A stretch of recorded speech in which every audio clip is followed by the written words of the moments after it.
একজন ব্যক্তি তিনি কবর খনন করতেন, তার দায়িত্ব ছিল কি কবর খনন করা। তার নাম হলো আব্দুর রহমান আল হাফফার। আপনি ইউটিউবে সার্চ করবেন আরবিতে যে আব্দুর রহমান আল হাফফার, তাহলে ওকে আপনি পেয়ে যাবেন, একজন আলেমের মুখ থেকে শুনতে পারবেন। এটা বর্ণনা করেছেন দামেস্কের একজন বিখ্যাত বর্তমান একজন দায়ী আলেম, তিনি বর্ণনা করেছেন। এই কবর খননকারী কবর খনন করেন, কিন্তু হঠাৎ তার কাছে একটা লাশ আসলো, একজন মহিলা তার কাছে একটা লাশ নিয়ে আসলো। তিনি কবর খনন করলেন, এরপরে জানাজার লোকজন আসলেন, জানাজা হলো।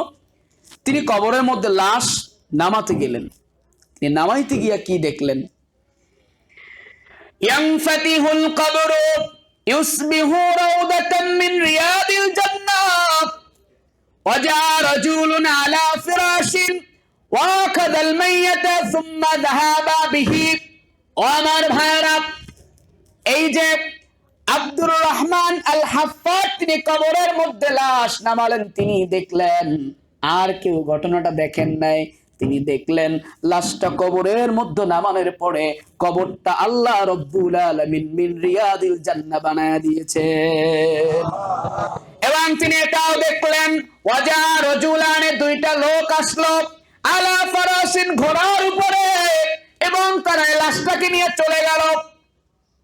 এই যে আব্দুর রহমান আল হাফফার তিনি এটা দেখার পরে জায়গায় বেহুশ হয়ে গেলেন, কিন্তু উপরের যারা তারা কেউ দেখলেন না, কারণ আল্লাহ পাক তাদেরকে দেখান নাই। এরপরে আবার কিছুদিন পরে ওই মহিলায় আরেকটা লাশ নিয়ে আসছে, একই মহিলা এই গোরস্থানে। আবারও তিনি কবর খনন করলেন, আবারও জানাজা হলো, লাশটা নামালেন, একই ঘটনা। কবরটা রিয়াদুল জান্নাহ হয়ে গেল, জান্নাতের বাগান হয়ে গেল। আর দুইটা লোক এসে লাশটারে নিয়ে গেল।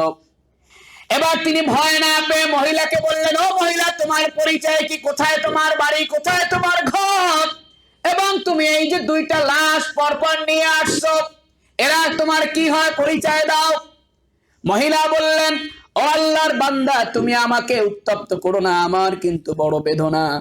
বললেন যে এই যে দুইটা লাশ রাখলাম, প্রথম যে লাশটা আমি এই গোরস্থানে নিয়ে আসছি ওটা ছিল আমার ছেলে, আর দ্বিতীয় যে লাশটা আমি নিয়ে আসলাম সেও আমার ছেলে।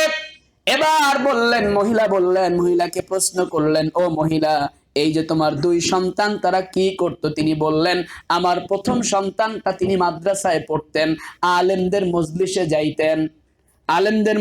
যাইতেন, ইলম অর্জন করতেন। আর আমার দ্বিতীয় ছেলেটা লেখাপড়া করতো না, কিন্তু তিনি কাঠ মিস্ত্রি ছিল। তিনি কাঠ মিস্ত্রি করে যেই ইনকামটা পাইতেন, তিনি এই টাকা দিয়ে তার ভাইরে লেখাপড়া করাইতেন। এবার লক্ষ্য করুন আমার ভাইরা, একজন ভাই লেখাপড়া করেন নাই, কিন্তু আরেক ভাই লেখাপড়া করেছে। এক ভাইকে আরেক ভাই সহযোগিতা করার কারণে তালিবুল ইলম আল্লাহ পাক যে মর্যাদা দিয়েছেন, আর